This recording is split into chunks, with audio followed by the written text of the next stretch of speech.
Mari kita bersatu di dalam doa. Bapa Surgawi, kami bersyukur Bapa untuk siang hari ini Tuhan, di mana kami boleh ada mengikuti kembali Zoom Dorea Ministry Tuhan. Seberapa kami yang ada, Tuhan melawat kami dengan kuasa Roh Kudus-Mu dimanapun kami berada Bapa, karena kami tahu kuasa-Mu tidak terbatas Tuhan, dan kami berdoa untuk siapapun hamba-Mu yang menyampaikan share firman Tuhan pada pagi hari ini, kiranya Bapa mengurapi dengan kuasa dan hikmat kuasa Roh Kudus-Mu, supaya kami juga semua yang mendengarnya boleh diberkati Tuhan, dan kami boleh mengerti bahwa Tuhan yang kami sembah, Tuhan yang ajaib, yang senantiasa menolong, bahkan memberi jalan keluar dalam setiap pergumulan masalah kami. Terima kasih Bapa, kami mau menyerahkan Tuhan, share firman Tuhan pada pagi hari ini ke dalam tangan kasih-Mu. Di dalam nama Tuhan Yesus, kami sudah berdoa dan mengucap syukur. Amin. Ya, terima kasih Bu Evi untuk doanya. Puji Tuhan, kita akan mendengarkan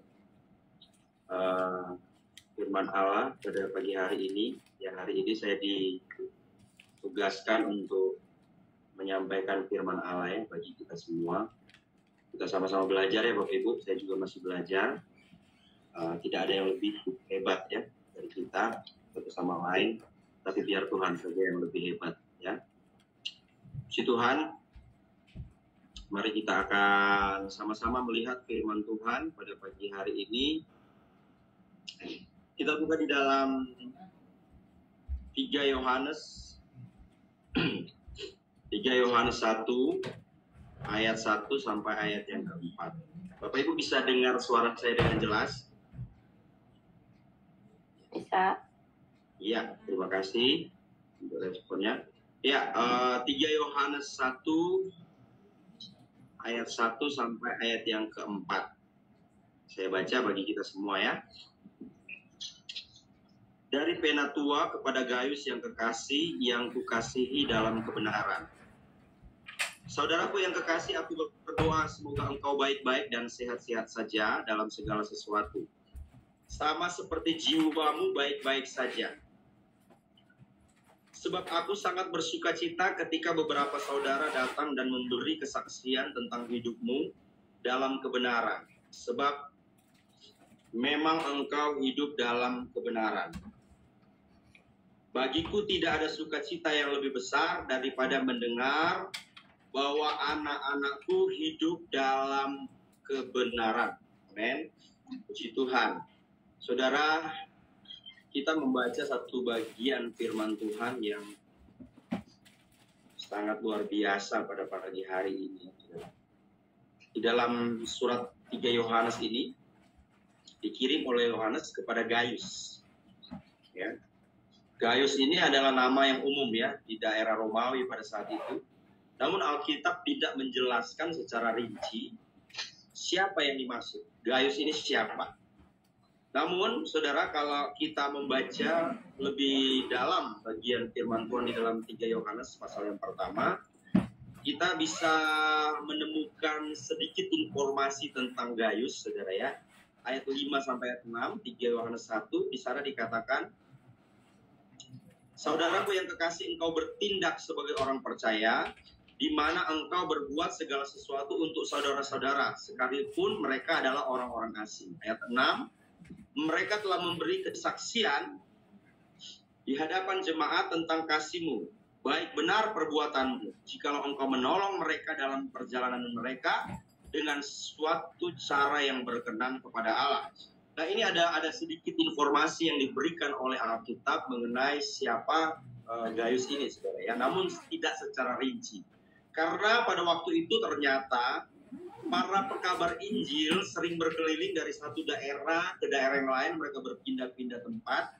Lalu kemudian Gaius ini kemungkinan besar sering menampung para pekabar Injil di rumahnya untuk singgah. Ya. Nah, saudaraku yang dikasih oleh Tuhan, kalau kita melihat bagian surat Yohanes ini, ada satu salam pembukaan, saudara, yang pada umumnya dilakukan orang pada waktu itu ketika mereka menulis sebuah surat, ya, apalagi surat yang berkaitan dengan sesuatu yang rohani. di mana Yohanes mengawalinya dengan harapan bahwa keadaan Gaius ini baik-baik saja dan sehat-sehat saja secara jasmani. Kalau kita membaca di ayat yang kedua tadi, dikatakan bahwa saudaraku yang kekasih, aku berdoa. Siapa itu? Dia Gaius, saudara yang kekasih, aku berdoa semoga engkau baik-baik dan sehat-sehat saja dalam segala sesuatu. Ini adalah salam pembuka yang umum, ya, yang biasa ditulis oleh orang-orang yang menulis surat, ya, terutama yang bermuatan rohani, saudara. Adalah salam pembuka, semoga engkau baik-baik saja, sehat secara jasmani, ayat yang kedua.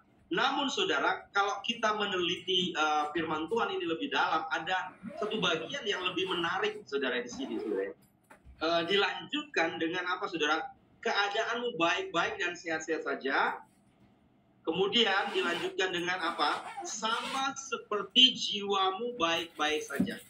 Ini adalah sesuatu yang khas, saudara, ya, di mana Yohanes tidak hanya mengharapkan bahwa Gaius baik secara fisik, ya, atau mungkin secara materi, kehidupannya mapan.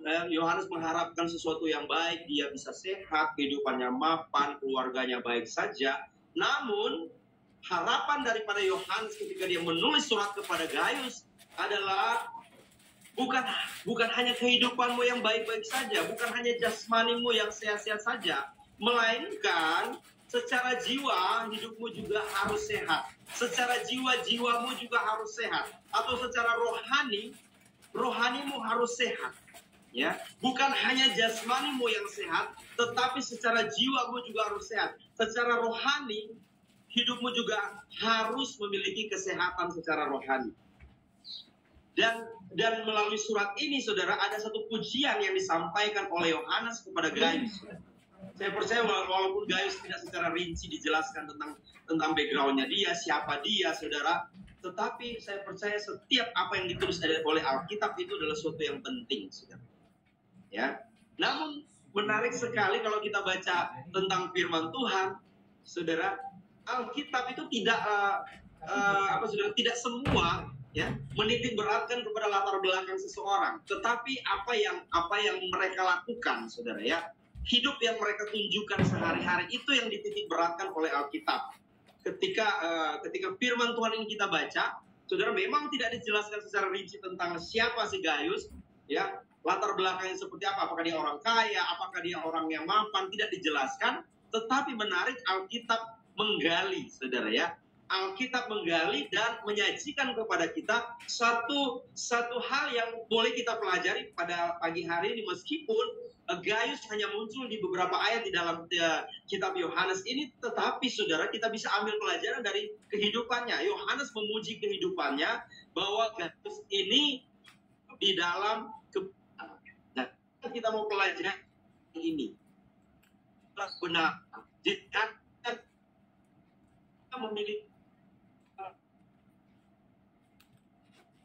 rohani yang sehat, dia memiliki rohani, apa dia hidup balance, seimbang antara jasmani yang sehat juga kemudian diikuti dengan rohani yang sehat, ya, saudara.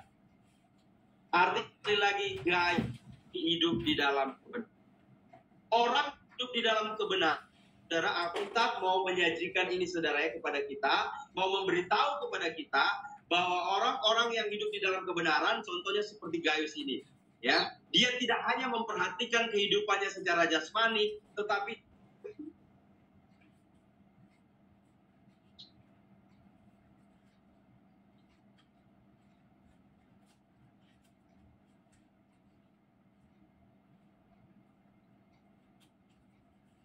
kebenaran. Dia bukan tahu kebenaran, tetapi Gaius itu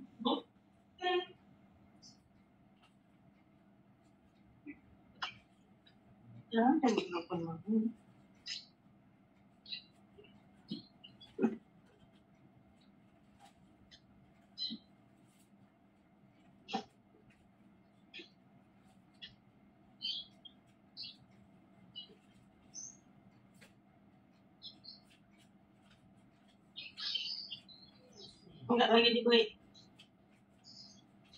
Ya,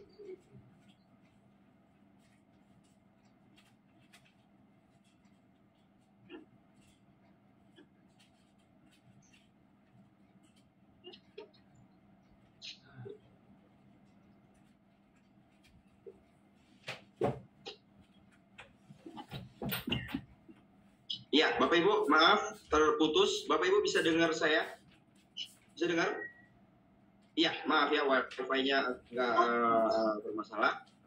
Mohon maaf. Saudara, kita lanjut lagi, saudara. Bagaimana kehidupan kita, saudara? Kita harus tahu, sekali lagi, harus tahu kebenaran, dan bukan hanya sekedar tahu, tetapi kita juga harus melakukan itu di dalam kehidupan kita sehari-hari. Ya, kita bukan hanya sekedar menjadi orang Kristen yang tahu tentang firman Tuhan, tahu menjelaskan firman Tuhan, tetapi pada prakteknya kita tidak pernah melakukan itu di dalam kehidupan kita sehari-hari. Ya, artinya apa? Kita hanya hidup sehat secara jasmani, tetapi secara rohani kita mengalami kesakitan. Ya. Karena apa, saudara? Fokus Tuhan untuk memberitakan firman Tuhan selama dia melayani di dunia ini. Yesus berfokus pada kehidupan yang rohani, saudara. Sehingga kalau saudara melihat bahwa Yesus melakukan mujizat, namun ketika dia melakukan mujizat itu, dia selalu berpesan kepada orang itu nggak usah diceritakan kepada orang yang lain. Coba saudara buka di dalam Alkitab. Bagaimana beberapa kali Yesus melarang orang untuk menceritakan apa yang dia lakukan. Kenapa? Supaya orang tidak berfokus kepada hal-hal seperti itu, kepada mujizat-mujizat. Tetapi apa, saudara? Kita berfokus kepada kebenaran yang harus kita lakukan, saudara. Itulah sebabnya Yesus menitik beratkan pengajarannya kepada apa? Melakukan kebenaran. Bukan karena apa? Bukan karena kita hanya percaya kepada sesuatu yang spektakuler, mujizat, ya, sakit menjadi sembuh, saudara, kita mendapatkan berkat. Bukan itu yang menjadi fokus kita. Di dalam kita mau mengenal kebenaran dan kita melakukan kebenaran. Tetapi yang menjadi fokus kita adalah apa? Kita menghidupi firman Tuhan setiap hari di dalam kehidupan kita, saudara. Hidup di dalam kebenaran itu, saudara. Makanya pada pagi hari ini, saudara, kalau kita baca firman Tuhan, kita harus tahu bahwa hidup di dunia ini tidak lengkap kalau kita nggak hidup dengan iman, dan kehidupan kita adalah kehidupan yang benar di hadapan Tuhan. Dan ini harusnya dikejar oleh orang-orang percaya, saudara ya. Ini harus dikejar oleh orang-orang percaya. Kehidupan di dalam kebenaran. Karena apa? Kita tidak berfokus kepada hal-hal yang lahiriah. Kalau kita baca di dalam firman Tuhan, selalu apa, saudara? Yesus menentang orang-orang yang apa? Berfokus kepada hal-hal yang lahiriah. Berfokus kepada hal-hal yang jauh dari kehidupan kerohanian, saudara. Tetapi Yesus mau kita berfokus kepada kebenaran itu, saudara, di dalam kehidupan kita. Yesus mau supaya apa? Kehidupan kita ini bisa bermutu, saudara ya, berkualitas. Dan ini hanya bisa dicapai kalau kita hidup di dalam kebenaran. Jadi pagi hari ini kalau saudara tahu tentang suatu kebenaran dan saudara tidak pernah melakukan itu, maka saudara sedang sakit secara rohani. Kalau saudara tahu cara untuk berbuat baik, saudara tahu cara untuk melakukan sesuatu yang sesuai dengan firman Tuhan, saudara tidak pernah melakukan, saudara jauh kehidupan saudara dari hidup di dalam kebenaran. Itulah sebabnya, saudara, ayat yang keempat dikatakan, bagiku tidak ada sukacita yang lebih besar daripada mendengar bahwa anak-anakku hidup di dalam kebenaran. Hidup seperti inilah yang Tuhan mau di dalam kehidupan kita, saudara. Bukan sebatas hal-hal fisik, saudara, yang Tuhan mau untuk kita fokus di sana, saudara. Karena banyak orang menganggap bahwa ya mungkin anak-anaknya mungkin sudah selesai di perguruan tinggi, anak-anaknya mendapatkan saudara, gaji yang besar, ya, itu sudah cukup, ya, itu sudah cukup menjadi sumber kebahagiaan dan sukacita di dalam kehidupannya. Ya, ketika orang tua melihat anak-anaknya sudah mapan, sudah mandiri, ya. Kemudian apa saudara? Banyak juga orang Kristen yang menganggap bahwa sudah cukup kalau apa? Kalau ada berkat Tuhan di dalam hidupnya, kalau dia sehat-sehat saja, ekonominya mapan, rumah tangganya rukun, dan hal-hal fisik lain-lainnya, saudara. Merasa cukup dengan kehidupan seperti itu, sehingga apa? Tidak lagi berfokus kepada kebenaran. Namun saudara, Alkitab mengajar kita, saudara, bahwa semuanya tidak akan lengkap, bahwa semuanya tidak akan ada gunanya ketika seseorang tidak memiliki kehidupan rohani yang baik. Saudara boleh mapan secara ekonomi, saudara boleh sukses, anak-anak saudara bisa menghidupi saudara, ya. Anak-anak saudara mungkin kuliah di luar negeri, punya jabatan, ya, di perusahaan-perusahaan tertentu, kehidupan ekonomi baik, rumahmu banyak, rumahmu besar, ya, engkau punya kekayaan yang luar biasa. Tetapi kalau engkau tidak memiliki kehidupan kerohanian yang baik, maka itu adalah sia-sia di mata Tuhan. Karena apa, saudara? Alkitab berulang kali menjelaskan, kita boleh kehilangan harta, kita boleh kehilangan kesehatan, kita boleh kehilangan orang-orang terkasih, bahkan sekalipun kita boleh kehilangan nyawa kita. Yang penting kita tidak kehilangan Tuhan di dalam kehidupan kita. Ini yang paling penting di dalam kehidupan kita. Tetapi banyak orang mempertahankan itu, saudara. Ya, Alkitab mengatakan siapa yang mempertahankan nyawa, dia akan kehilangan nyawa. Mempertahankan harta, dia akan kehilangan segala sesuatu. Karena apa, saudara? Karena Alkitab sekali lagi tidak berfokus kepada hal-hal itu. Ya. Mari kita sama-sama akan lihat satu bagian firman Tuhan. Ya, saya akan baca untuk saudara sekalian. Bentar, ya.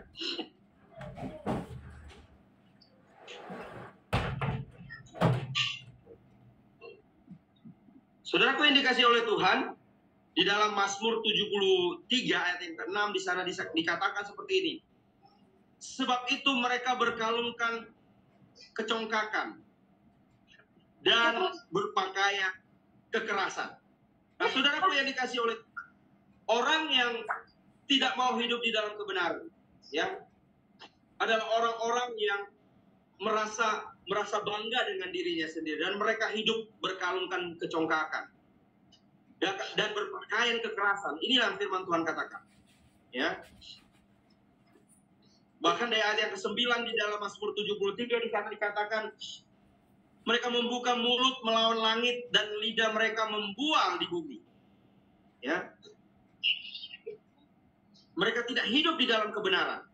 Ayat 12 di sana dikatakan, Mazmur 73, sesungguhnya itulah orang-orang fasik. Mereka menambah harta benda dan senang selama-lamanya. Ayat 13, sia-sia sama sekali aku mempertahankan hati yang bersih dan membasuh tanganku, tanda tak bersalah. Nah, saudaraku yang dikasihi oleh Tuhan, kalau kita melihat bagian firman Tuhan di sini, banyak orang yang justru mati-matian mempertahankan harta mereka dan rela kehilangan Tuhan. Mati-matian mempertahankan kesehatan, namun mereka lupa untuk mempertahankan iman mereka kepada Tuhan. Bahkan banyak orang rela mati-matian mempertahankan nyawanya, ya, lalu kemudian tidak pernah mempertahankan Tuhan di dalam kehidupannya. Maka mereka akan kehilangan sesuatu yang jauh lebih berharga, sesuatu yang lebih besar, yaitu Tuhan di dalam kehidupan mereka. Itulah sebabnya, saudara, mari ketika saudara beriman kepada Tuhan, itu harus diwujudkan di dalam kehidupan kita sehari-hari. Kita hidup di dalam kebenaran, dan kebenaran itu harus menjadi prioritas di dalam kehidupan kita. Kita harus berhikmat kepada Tuhan, mengenal Tuhan lebih dalam, saudara. Dan ini adalah proses seumur hidup di dalam kehidupan saya dan saudara. Ini tidak akan mudah, tetapi ini adalah satu-satunya jalan hidup yang layak untuk kita jalani. Supaya apa? Jangan sampai, saudara, pengorbanan Kristus di dalam kehidupan kita sia-siakan dengan hidup di luar kebenaran. Sehingga kita, orang-orang yang tidak mau hidup di dalam kebenaran, maunya hanya menjalani kehidupan yang dikejar oleh orang-orang dunia saja. Ya, saudara yang dikasih oleh Tuhan, kehidupan yang dikejar oleh orang-orang dunia itu makan, minum, pakai, kesenangan setiap hari, keinginan diri sendiri, keegoisan itu dikejar oleh orang dunia. Karena jelas firman Tuhan mengatakan bahwa jangan kau khawatir akan apa yang kau makan, minum, pakai. Karena apa? Itu dicari oleh orang-orang yang tidak mengenal Tuhan. Kalau kita hanya berfokus kepada materi, kita berfokus kepada fisik, kita akan kehilangan keselamatan. Kita berfokus kepada lahiriah, bukan kehidupan rohani, maka kita akan kehilangan bagian kita di sorga nanti. Saudara ya. Jadi pada pagi hari ini, saudara, firman Tuhan mau menjelaskan di dalam hidup kita. Jika engkau mengetahui kebenaran, lakukan itu di dalam kehidupan. Perhatikan kehidupan rohanimu. Jangan sampai kau sudah sibuk dengan pekerjaanmu, sehingga kau sudah lupa untuk kehidupan kerohanianmu. Jangan sampai kau sibuk mengejar sesuatu yang jasmani, demi kebutuhan hidupmu sehari-hari, tetapi engkau kemudian melupakan Tuhan dan tidak pernah bersekutu kepada Tuhan. Jangan sampai jiwamu, kehidupan jasmanimu sehat-sehat saja, namun kehidupan rohanimu sakit. Saudara ya, haruslah kehidupan jasmani sehat, kehidupan rohani sehat. Itu yang Tuhan mau di dalam kehidupan kita. Ya, Tuhan tidak pernah melihat kemapanan kita, Tuhan tidak pernah melihat berapa perusahaan yang kau pegang. Tuhan tidak pernah melihat berapa rumah yang kau punya, berapa villa yang kau punya. Ya, engkau sudah menyumbang berapa kepada orang-orang yang ada di sekitarmu. Tuhan cuma melihat engkau hidup di dalam kebenaran. Ya, meskipun engkau tidak punya apa-apa, tapi engkau hidup di dalam kebenaran. Itu jauh lebih penting. Itu jauh lebih berharga di mata Tuhan daripada kita punya banyak, kita punya segala sesuatu, bahkan kita punya seisi dunia ini, tetapi kita tidak hidup di dalam kebenaran. Suatu hari kelak, saudara, Tuhan tidak pernah akan tanya berapa harta. Tidak, karena kita pulang dengan telanjang. Itu firman Tuhan katakan. Tuhan tidak tanya berapa asetmu. Tidak, tapi Tuhan tanya, sampai pada akhir hidupmu, apakah engkau tetap hidup di dalam kebenaran? Saudara, banyak rasul-rasul tidak punya apa-apa, saudara, ketika mereka melayani di dunia. Ya, mereka bahkan akhir hidup mereka harus dibunuh, saudara. Ya, harus dipenggal, harus disalib, harus dibakar hidup-hidup, saudara ya. Mereka nggak punya apa-apa secara materi, saudara. Ya, karena bukan itu yang mereka kejar, tetapi mereka menerima sesuatu yang jauh lebih besar, jauh lebih berharga, yaitu keselamatan kekal. Karena itu yang menjadi fokus Tuhan di dalam kehidupan kita. Kita kejar itu, saudara. Kehidupan kerohanian. Jangan terpaku kepada hal-hal materi. Jangan terpaku kepada hal-hal fisik. Saudara ya. Karena apa, saudara? Firman Tuhan tidak mengajarkan hal-hal itu, saudara. Karena firman Tuhan mengatakan, yang lain akan ditambahkan. Berarti kalau cuma ditambahkan, itu bukan sesuatu yang penting bagi Tuhan. Karena cuma ditambahkan. Cuma bagian dari bonus. Tetapi firman Tuhan katakan, kerajaan Allah dan kebenaran. Kerajaan Allah berbicara bukan makan dan minum. Itu firman Tuhan katakan. Kerajaan Allah tidak pernah berbicara tentang sesuatu yang fisik. Bukan sesuatu yang lahiriah, saudara. Tetapi kerajaan Allah berbicara tentang sesuatu yang kekal. Itu yang Tuhan Yesus ajarkan, saudara, di dalam kehidupan kita. Jadi hari-hari ini kita mau mendengar yang mana, saudara? Di dalam pengajaran-pengajaran firman Tuhan. Kita mau mendengar yang mana, itu pilihan kita, saudara. Apakah kita lebih senang mendengar tentang berkat dan kita mengangkat tangan, oh itu hanya diberkati, sementara kehidupan kerohanian kita sudah semakin sakit, saudara ya.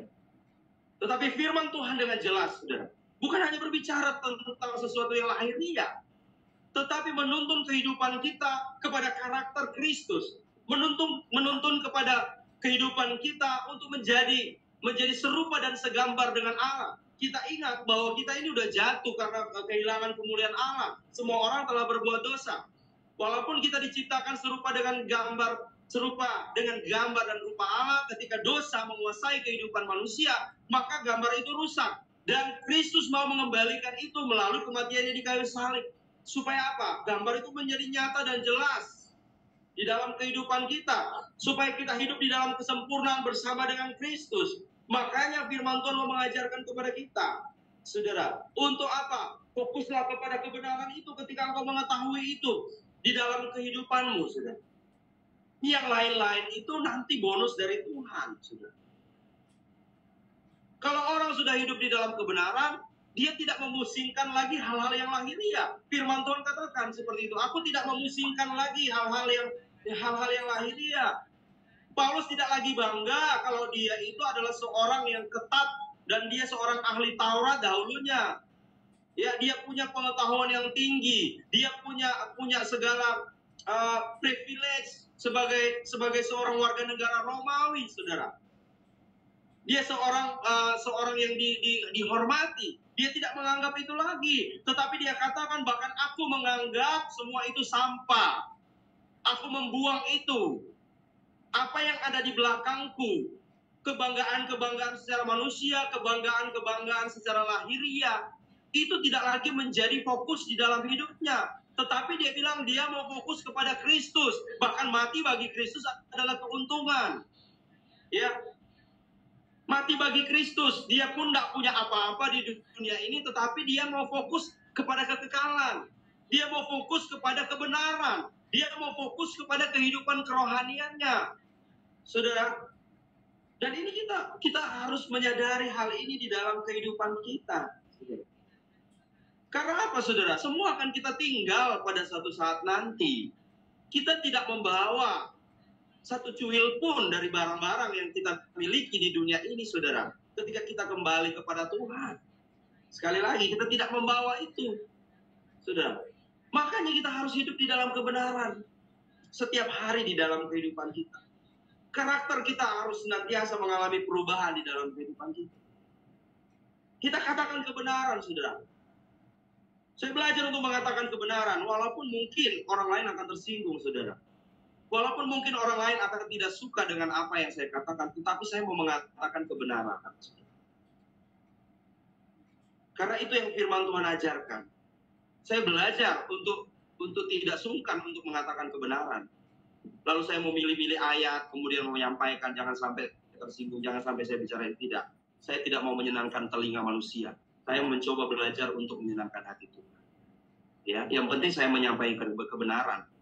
Seperti itulah yang Tuhan mau di dalam kehidupan kita. Kita hidup di dalam kebenaran, sampaikan kebenaran itu, saudara. Ya, di dalam kehidupan kita jangan sampai, saudara, kita takut atau kita malu untuk menyampaikan kebenaran. Tiap hari, sampaikan itu, saudara. Kita hidup di kebenaran itu di dalam kehidupan.